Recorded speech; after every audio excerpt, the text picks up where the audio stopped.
မြန်မာနိုင်ငံမှာလှုပ်ခတ်ခဲ့တဲ့အင်အားပြင်းမန္တလေးငရင်ကြီးကြောင့်ယာယီတဲကိုရီစကန်များမှာနေထိုင်နေရတဲ့ဝန်ထမ်းမိသားစုများမုံကြမီတက်တောင့်တက်တာဖြင့်လုံခြုံစွာနေထိုင်ရန်ယာယီဘာချာများမှာနေထိုင်ရေးစောလင်စွာစီစဉ်ဆောင်ရွက်ပေးသွားမှာဖြစ်တယ်လို့သိရပါတယ်။ငရင်တန်တဲ့ဝန်ထမ်းအိမ်ယာများကိုအနေအောင်စင်လိမ်မေအောင်စင်နဲ့ပြောင်အောင်စင်ဟူ၍တတ်မှတ်ခွဲခြားထားပြီးပယ်အောင်စင်အိမ်ယာများဟာပြန်လည်နေထိုင်နိုင်ပြီဖြစ်တဲ့အတွက်ဝန်ထမ်းများအမြန်ဆုံးနေထိုင်နိုင်ရေးအတွက်စီစဉ်ဆောင်ရွက်ပေးခြင်းယာယီဘာချာတိစောက်ပေးမှုများကိုမေလကုံတွင်အပြီးတိစောက်နိုင်ရထားပြီးလုံခြုံစွာနှင့်တက်တောင့်တက်တာနေထိုင်နိုင်ရေးအတွက်စီစဉ်ပေးသွားမှာဖြစ်ပါတယ်။ဒါ့အပြင်ယာယီရုံးများဖွင့်လှစ်ပြီးရုံးလုပ်ငန်းများပုံမှန်လက်ပတ်နိုင်ရေးနဲ့ဝန်ထမ်းများအခက်အခဲမရှိနေထိုင်တာဝန်ထမ်းဆောင်နိုင်ရေးအတွက်တာဝန်ရှိသူများအနေနဲ့လိုအပ်ချက်များကိုစီစစ်တင်ပြပြီးညှိနှိုင်းပူးပေါင်းဆောင်ပေးသွားမှာလည်းဖြစ်ပါတယ်။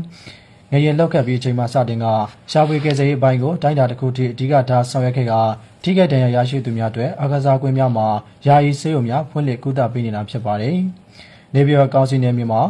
ပြန်လည်ထူထောင်ရေးအပိုင်းကိုဆက်လက်ဆောင်ရွက်လျက်ရှိပြီးဝန်ထမ်းမိသားစုများရဲ့ပညာရေး၊ကျန်းမာရေးစတဲ့လိုအပ်ချက်များကိုတတ်နိုင်သမျှဖြည့်ဆည်းဆောင်ပေးသွားမှာဖြစ်ကြောင်းသိရှိရပါတယ်ခင်ဗျာ။